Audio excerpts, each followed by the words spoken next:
ఏళ్ల ప్రస్థానంలో మీ యొక్క ప్రయాణంలో ఇప్పటివరకు ఎన్ని పాటలు పాడుంటారు? జానపదాలు, సామాజిక గీతాలు, దేవుళ్ళ చరిత్రలు, ఇలా ఇదంతా యూట్యూబ్ రాకముందు నుంచి ఇదంతా ఈ 20 ఇయర్స్ నుంచి దాదాపు చాలా పాటలు పాడానండి. ఫీలింగ్ సాంగ్స్ కోసం డీఎస్‌పీ మేనేజర్ గారు మిమ్మల్ని సంప్రదించారు. అవునండి. అనంతరం మీరు ఎలాంటి అయిన సమస్యలు ఎదుర్కొన్నారా? లేకపోతే రికార్డింగ్ సమయంలో కానీ, మీరు వెళ్ళే ప్రయాణంలో కానీ ఎలాంటి అయిన సమస్యలు ఎదుర్కొన్నారా? రికార్డింగ్ టైంలో నన్ను చెప్పారంటే, యాక్చువల్‌గా నేను మణికందన్ సార్ వాళ్ళు ఫోన్ చేసిన తర్వాత ఫ్లైట్ నేను వెళ్ళాలి. నెక్స్ట్ డే 10కి ఫ్లైట్‌కి వెళ్ళాలి. ఆ క్రమంలో హైదరాబాద్ వెళ్తుండగా ట్రాఫిక్ జామ్ అయిపోయింది. ఫ్లైట్ మిస్ అయిపోయింది.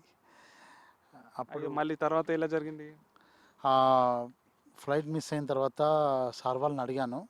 ఆహ్, ఆహ్, ఇంకా అవ్వదేమో అనని చెప్పని చాలా అప్పుడు లోపల చాలా బాధనిపించింది. ఆ టైంలో తమ్ముడు 'విరించి' అని మంచి రచయిత. సినిమాల్లో సుధీర్ గారు నటించినటువంటి ఆ సినిమా గుర్తు రావట్లేదు. కానీ దాంట్లో 'వైఫై నడకడదాన' అనే సాంగ్ రాశాడు తను. ఆ తమ్ముడు నాకు చాలా హెల్ప్ చేసి అంటే, "అన్న ఉండండి వెళ్ళకండి. సార్ వాళ్ళని మళ్ళీ అడిగి చూడండి ఒకసారి" అని చెప్పని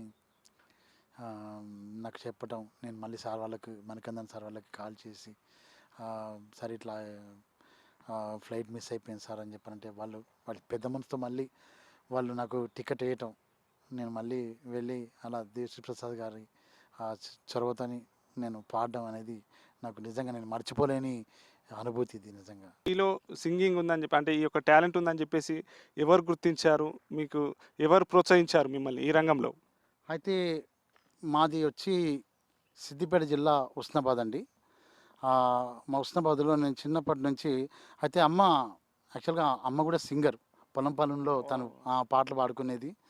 అమ్మ వారసత్వం నాకొచ్చింది. ఓకే. ఓకే. ఆహ్, అమ్మ వ్యవసాయం చేసేది. నాన్న గూడా వ్యవసాయం చేసేవారు. అయితే నాన్న వ్యవసాయాన్ని అమ్మకు అప్పగించి తను దుబాయ్‌కి వెళ్ళడం జరిగింది. సో, అలా మీ అమ్మ దగ్గర నుంచి మీ మదర్ పాడుతూ ఉంటే తనని చూసి మీరు నేర్చుకున్నారు. తన వారసత్వంగా మీరు ఆ! పాటలు పాడడం నేర్చుకున్నారనమాట. అవునండి. ఓకే. Okay sir. తను నాన్న దుబాయ్ నుండి పంపినటువంటి నేషనల్ పానాసోనిక్ టేప్ రికార్డర్ ఒకటి.